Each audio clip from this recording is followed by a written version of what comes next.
I'm driven by high performance. Started out probably more as perfectionism, but I realized that high performance is a more realistic and much healthier ambition in life. I think you need to be really mentally tough in sales. You're going to hear the word no a lot more than you would like. You have a target on your back. What I've seen most salespeople struggle with is keep the strategic objective in mind. One question I always ask is, why are you speaking with us now? For me, you have to always be in the driver's seat during discovery calls. In the end, you're there to close a deal. So how do you gently nudge your prospect towards collaboration where both parties win?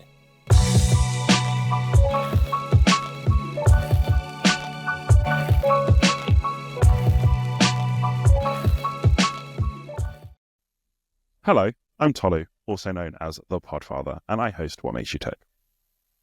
Thank you, Podfather. I am Richard Washington, founder of Tick Talent. We're delighted to sponsor this podcast, Tolu Podfather, who is our wonderful guest this week. This week, we have Jona Koekelcoren. What did you think of this week's episode? So, another Pavilion friend. Yeah. It's like we're collecting Pokemon characters at this point. I love it. There's so many them all. amazing go-to-market leaders in this community. And so I've seen Jona at a wonderful event in Amsterdam with our good friend Andre Bressel and Sam Jacobs from Pavilion too.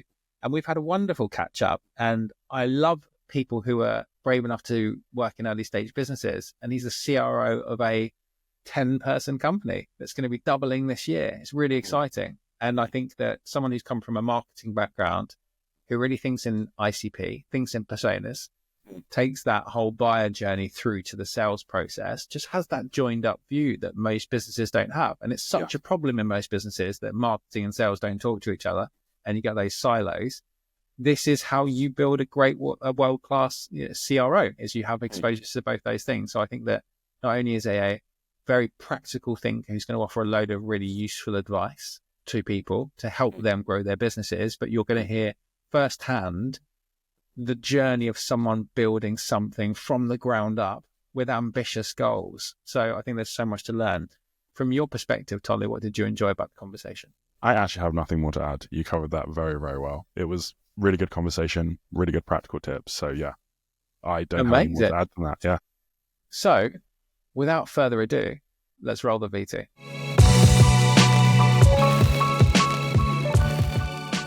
Jona, welcome to the podcast. Thank you so much for being here today. Thank you. Glad to be here. I think this is going to be a good episode. So what makes you tick, Jona? What makes me tick? I think my big motivator in life, I'm driven by high performance. So I think that comes from a bit of started out probably more as perfectionism, but I realized that high performance is a more realistic and much healthier ambition in life. Okay. What made you realize the difference between the two? I think perfectionism is a little toxic and can keep you from getting stuff done. So I think, then you learn that perfect is the enemy of good and is the enemy of getting stuff done. Yeah. So you tend to, then there's the kind of the polar opposite that people often talk about, like consistently good is better than occasionally great. I think it's just a much more rewarding ambition to go for consistently great. So that's a high bar, but that's where I try to be. Yeah. Okay. That makes sense. And how did you get into sales? I started out in marketing, right? So I did a lot of that, but throughout my career, I found that I was often doing sales anyway. So as a marketing consultant, I've worked at a smaller, more boutique agency where I was also selling projects myself. So we were quite independent. So I've done a lot of sales throughout my career. I came into the CRO position from a marketing background. Oh, wow. But having worked so much with with the salespeople, and I've always loved that dynamic. And now in my current role, I've actually taken up that responsibility of also being in the trenches and closing the deals, being face to face with clients on a daily basis. So it's walking the talk now. It's a bit of an unusual path into the job, but it's really worked for me. How do you think some of your experience from marketing helps you as a CRO? Yeah. I think depending on where you come from in marketing, but especially in my case, you spend a lot of time understanding what your ICP does, what they need, what they're looking for, how their buyer journey looks. You grow up with personas, right? So you have this in your head. And it's I like to think of a sales process as a lot of little conversions. So the first time you speak with someone, the first thing you need to get really is an agreement to have a conversation.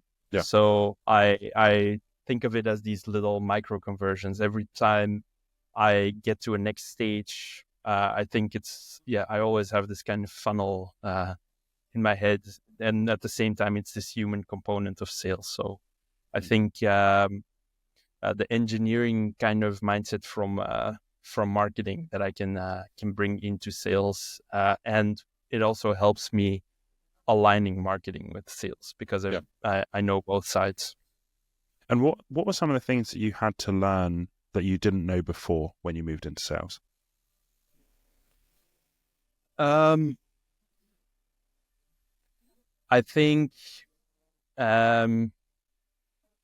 being super consistent in follow-up, just the actual trenches work of sales is also the mindset, I think, because you're going to hear the word no a lot more than you would like. You have a target on your back, whereas in marketing, it's a lot more comfortable in that regard. I've always taken accountability, but that was often more than what was expected of me. So there was a kind of it wasn't something I would necessarily be held accountable for. It was something that I took up. So it's a lot more had a lot more liberty in that regard. Now you have a target. So it's a different mindset. It's a different mentality. I think you need to be really mentally tough in sales. And why did you take that accountability, even though it wasn't yours? To be honest, to me, it was logical. If you're in B2B marketing, really what you need to do is drive weighted pipeline at the very least. So that was always my view of things. If that's not happening, then what am I really doing? I didn't just want to make branded pens for conferences. I've always figured, if I'm not helping sales, what am I doing? Yeah. So, yeah. And you mentioned about follow-up. What are some of the tips that you would have for someone who wants to get better at follow-up? Let me give you an example that I recently encountered at a conference where I was talking to someone, and if they hear or see this, they'll know who they are. I spoke to them at a side event, so a drink in the evening, and they promised they'd introduce me to someone. And then the next morning, I woke up and I got a WhatsApp message, and he had already done the introduction. Wow. And so what I would say is really just take notes, scale it back to the simplest thing ever, make like a Google sheet or something, or a note or whatever of everyone you're speaking to, write down what you're going to do, and then the next morning, get up and do it first thing. That's really, it's all about just getting stuff out, getting it done. And in sales, especially because you're building relationships, if you promise you're going to do something in sales, do it as soon as possible, and people will love you for it. Yeah. I think sometimes it's just so simple, but it's not easy, if that makes sense. Like, it makes perfect sense. It's so simple, but we struggle to do it. Yeah, I think that's probably a rule. It's like the 80-20 rule. Most things worth doing are really simple, but not easy. Yeah, love that. Yeah. If you had to describe it in 1 or 2 sentences, what would you say is the problem that you as an individual love to solve? I love to solve for every little problem that is keeping us from performing at a higher level, from reaching our revenue goal. If we're on track to reaching our revenue goal, then I think the problem is that we could probably aim higher. So then we try to look at that. So I think it's always about. I think ideally in this kind of role, you never think it's enough. So you're always looking for how you could be doing better, especially in the early stages of companies. That's something I like to solve. And in early stage companies, there are always way more problems than you could realistically solve. So I like that. And tell me a little bit about, so you mentioned that you're in a CRO role at the moment. Tell me a little bit about the company that you're working for. So I work at Open-a-Box. We provide private market information for people in asset management or in private banking. So in people that advise people with a lot of assets. What we help them do is either in our banking clients, we help them better know their customers so that they can get to better advice faster. It's a very competitive market nowadays, so you need to really showcase your expertise. Then in private equity, we help them spot the right deals as soon as possible so that they can avoid auctions for the companies that they want to slice off and better prepare their investment files as a deal team. Basically, that's the gist of it. And you mentioned you've kind of gone back into the trenches. How are you finding going from leadership to still having leadership responsibilities, but being an IC as well? It's a constant struggle.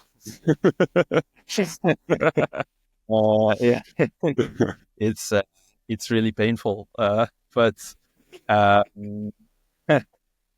but that's also what keeps you going, I think. A big reason for me to do it is to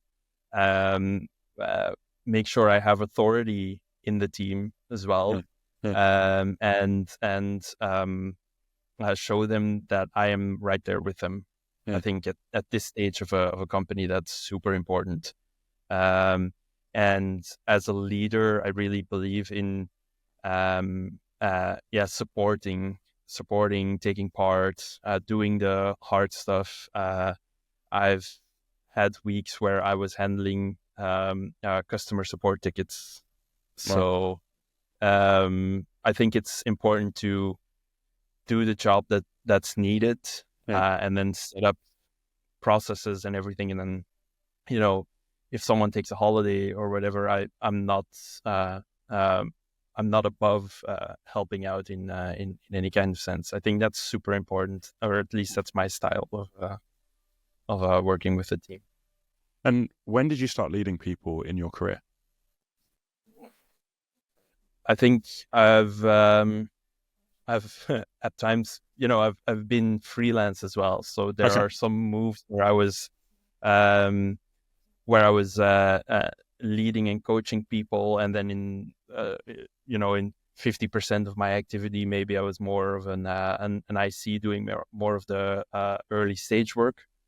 I think now at Open-a-Box is the first time I'm really consistently leading people. This is probably, I'd say for a year now that I've really consistently been doing it, and then on and off in the years prior. And what were some of the lessons you've learned as a leader over time? Um, I think there's different things. My baseline or my starting point is always I try to lead by giving people ownership. Mm-hmm. Um, but you need to match that with enough support and guidance. Yeah. And in my case, or what I really believe in, is giving them enough coaching on the side that doesn't always necessarily come from you. Yeah.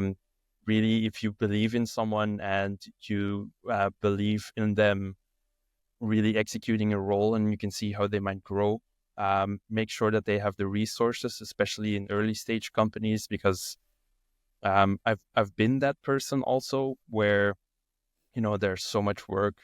There's not a lot of people to necessarily learn from. Yeah. If you want to see growth within your people, definitely make sure that they have the resources to do that, and then get out of their way if they're doing good things. Yeah. Yeah. Yeah. Yeah. And who are some of the people that you've learned from as a leader over your career? Some amazing people. I mean, I'm in Pavilion, so in the last year, since I've been a member, um, it's been hugely valuable to just learn from people like Koen Stam and André Bressel. One of my best friends, Stefan Maas, is also has worked as a CRO for a long time. He's formally coached me also at Open the Box as an outside advisor. That's been super, super valuable. And just on other occasions as well, I've always reached out to people that I thought I could learn from, be it founders, be it leaders. I've always tried to surround myself with people that were better and more experienced than me, Yeah. so I could learn from them. What are some of the lessons that you've learned from the people that you mentioned?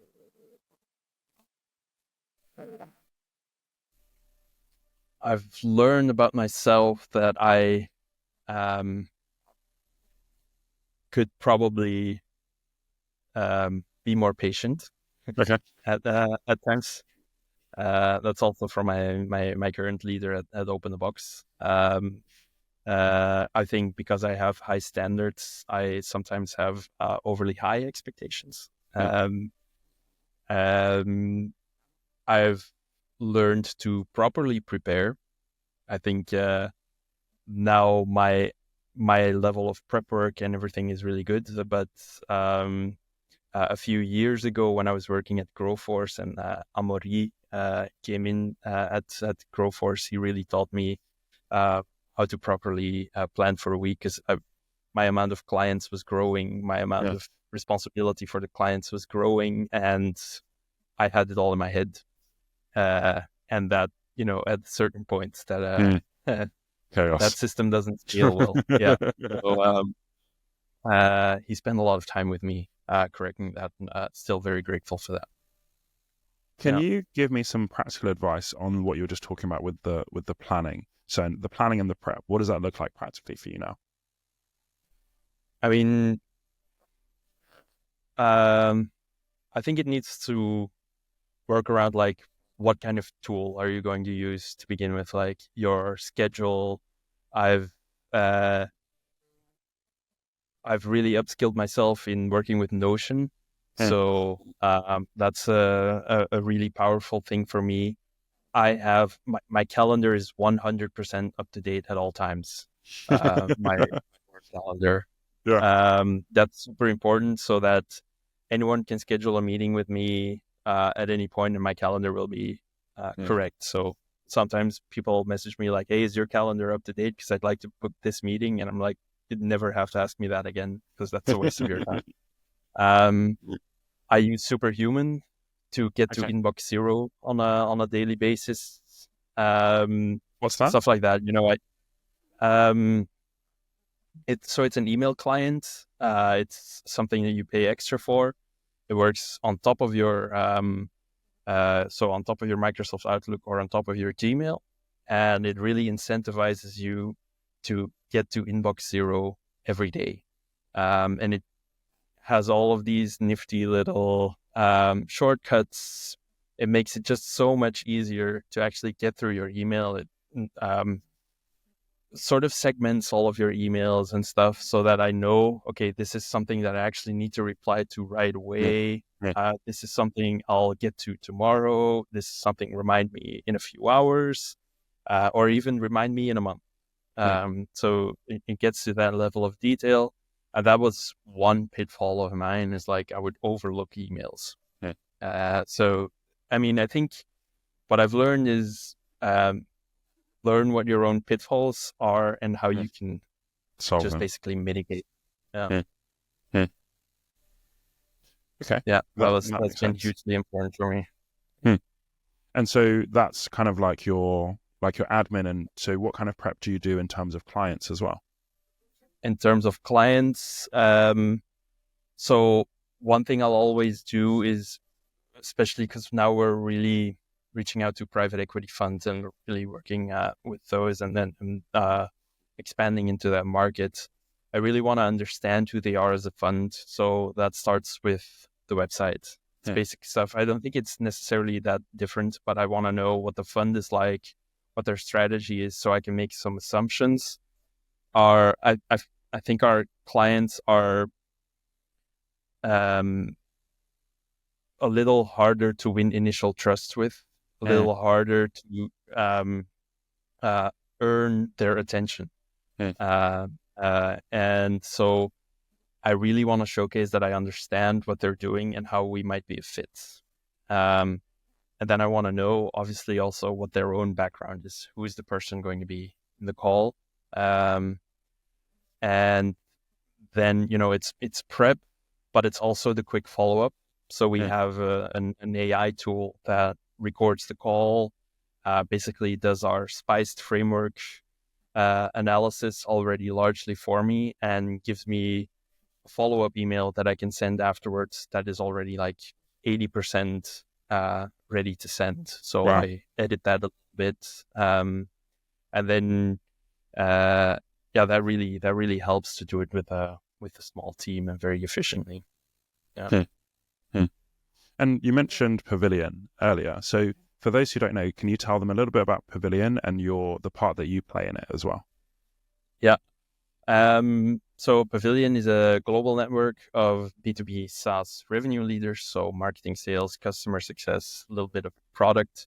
There's 10,000 members worldwide. It's especially very big in the US, but also growing very nicely in Europe. What it does is, so it's a community, but there's also lots of education. So anyone that's into revenue architecture and winning by design stuff, you can even do, for instance, that course through Pavilion. Costs less to do it through Pavilion than to do it directly. You can get a year's membership of Pavilion, and that would cost less than just doing that one course. There's all this advice from the community. There's offline events. For me, I joined a little less than a year ago, and for me, growing into my executive role, it's been amazing, really, to have that kind of access to other executives that I could learn from. Also, just in terms of confidence, to know that you're doing the right stuff and getting that kind of validation. I've done several of the courses, and any conference that I've been to ever since, you don't spend 1 second ever wondering what you're going to do, because you have your own meetings. But whenever you have a little gap in your schedule or anything, or you want to go to an event and you don't necessarily know many people there, now you do, because you have Pavilion. So, and then you also get access to their network. It's been super valuable. And now, since the end of this year, I'm also leading a Pavilion in Belgium myself, which is an awesome show of faith by the guys in Amsterdam, especially. Yeah. And what's Pavilion in Belgium like? Well, it's early days, so We've had our first event last month. At the end of last month, we had 35 people, all executives at the event here. We are getting the memberships going. There's a lot of interest. We're having our offline events. You have the same access as any other member for anyone who joins. But it's going really well. The first event was a big hit. We're setting up our next ones. It's really exciting at this point. It's early days, but it's super exciting. Yeah, that's awesome. And what advice would you give to someone who is kind of early in their sales career, just starting out? What kind of advice would you give to them? If you're just getting started in your sales career, I would focus on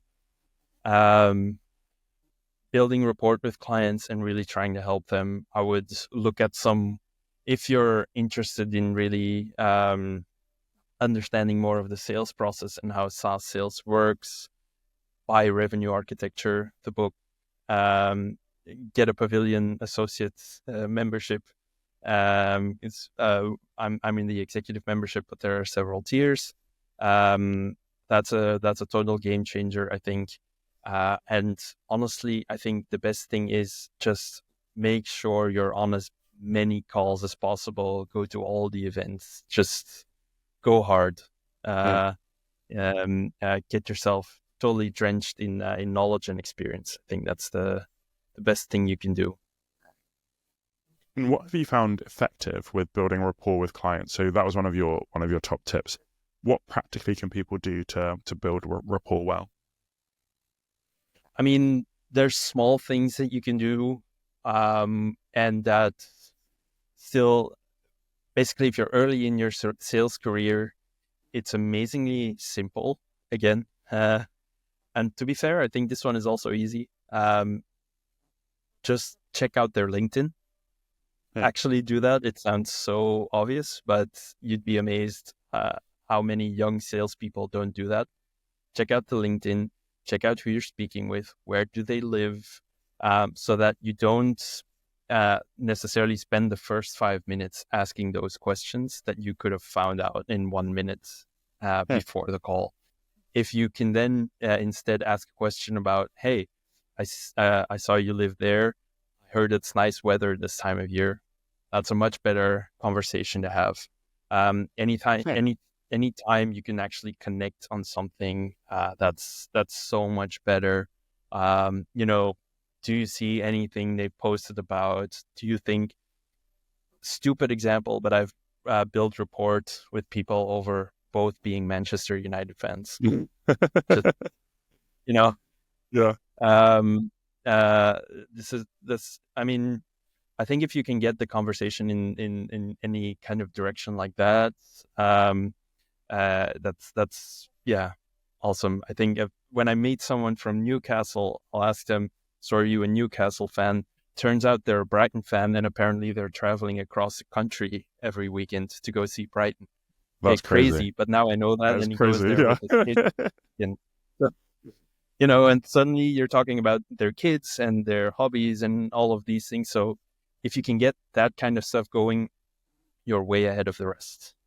So do a little bit more homework, listen to some personal stuff that they might enjoy talking about. And aside of that, the personal connection is always going to be fun, but listen to the problem they actually have and listen to your customer first. Let them do as much of the talking as possible. And only then, once you figure out what their problem is and how you might have a solution, only then start pitching very gently and just ask them, would this solve your problem? Then to me, that's the way to building rapport. That's the way to earning the trust and the attention of the person you're speaking with. I think that brings a really interesting point about how you do discovery calls, right? And how you do that process of going on the discovery. How did you learn about that? And what are some of your other top tips for doing discovery well?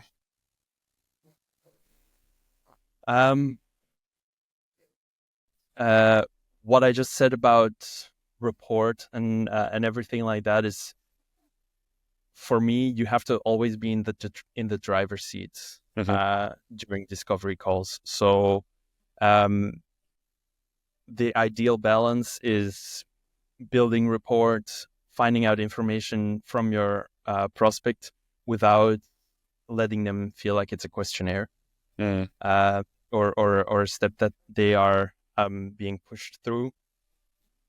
But in the end, it has a strategic objective. You want to know what product you want to suggest to them. You want to know your criteria for a possible trial or a proof of concept and those things. So what I've seen most salespeople struggle with is keep the strategic objective in mind. In the end, you're there to close a deal. So how do you gently nudge your prospect towards collaboration where both parties win? I think that's really active listening, being actively curious. I think also super important. But then keep in mind the questions that you need to ask to get the kind of answers that you want to get. So ask them about their processes, ask them about their team members. So you don't want to ask them, how many users do you think you'll need? You're going to ask them, how big is your team? Who is doing this kind of work?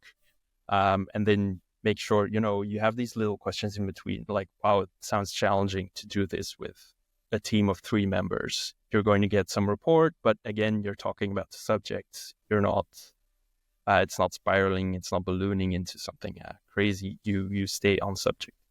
I think managing that balance is what I would really try to hone as a skill. You mentioned about the strategic objective. How do you find that out? Is that like quite an open question that you ask, or is that something that you infer from other questions? One question I always ask is, why are you speaking with us now? There's always, our clients are very busy people. Most people's clients are very busy people. So why are they taking time out of their day, out of their schedule to speak with us right now?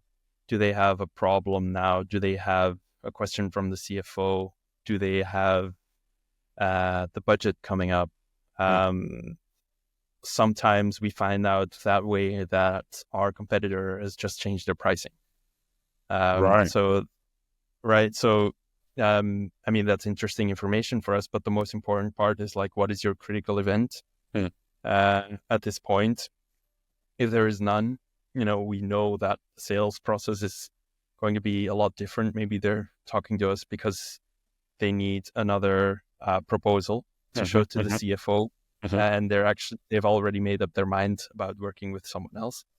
So I think, looking for the critical event is always key. That also tells you a lot about the strategic objective. That's usually, I try to ask questions like that where we get as much information as possible from as little questions as possible. That's like the perfect balance. Yeah, exactly. And so, Jona, what were some of the challenges that you faced through your career, and how did you overcome them? I think for me, one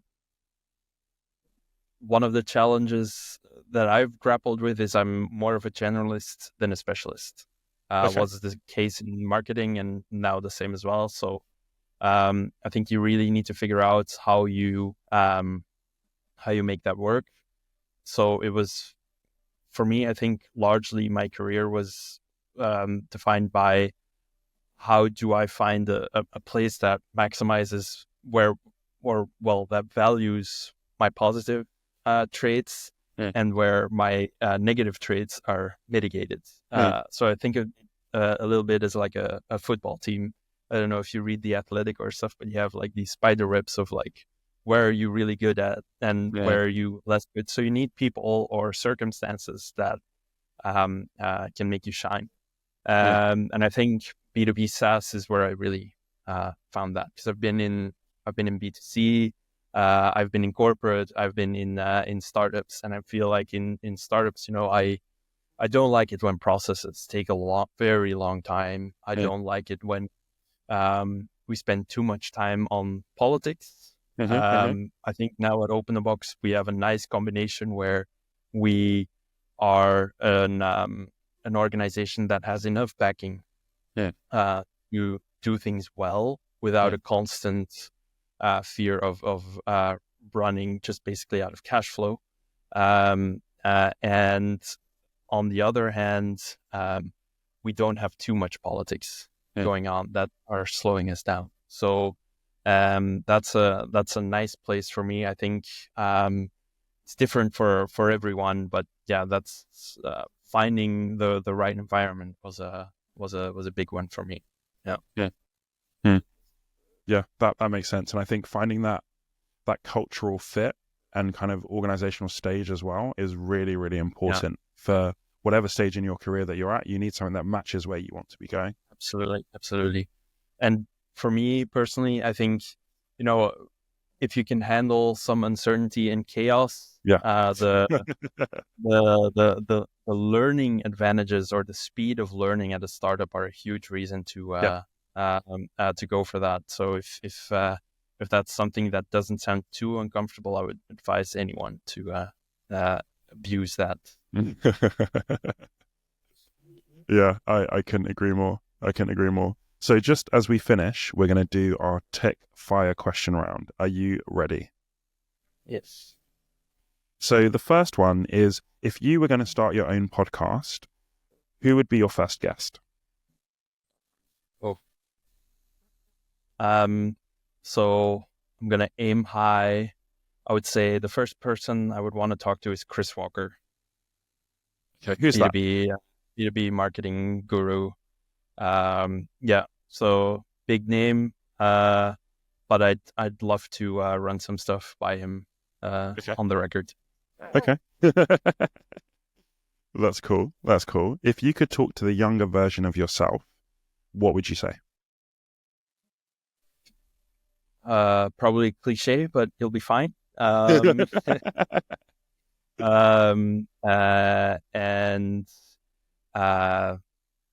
Just get into B2B SaaS as soon as possible, probably. Okay. But I think and fucking crack on, party less, work more. Okay. What are the top 3 things you look for when you're hiring someone? So the ability to deal with chaos and uncertainty, ownership, and character / talent. I want them to bring something unique, really be themselves, because I think in early stage companies, once you're growing into scale up phase, you need those people to really drive you forward. They're the rocket fuel for the ship you're trying to build. And what's the best advice that you've been given in your career? The best one. I mean, there's. I'm supposed to answer this quickly. Sorry. Okay. You've got time. I think it's to really focus on results, and nothing else. Focus where you want to go and disregard everything else. Everything that's a distraction, just disregard it. And last question: sales leaders that are going to be successful over the next 5 years, what do you think they'll have to be really good at? P&L, so profit and loss. Understand the cost of growth, and be super efficient. I think if you can do more with less, you're in the elite 5% or something. I did not expect that, but totally makes sense. Awesome. Jona, thank you so much for being on the podcast. It's been a really interesting conversation, and I'm sure that it's going to help a lot of people. So thank you so much. Well, thank you for having me. It was a lot of fun. Absolute pleasure. Thanks so much for joining us for the What Makes You Tick podcast. I hope you enjoyed listening as much as I enjoyed having the conversation. Yeah, there's so much value in hearing other people's career stories. And if you're someone focused on growing in your own career, check out our Growth Magnet newsletter on LinkedIn. We'll put a link in the show notes. And we will see you on the next episode.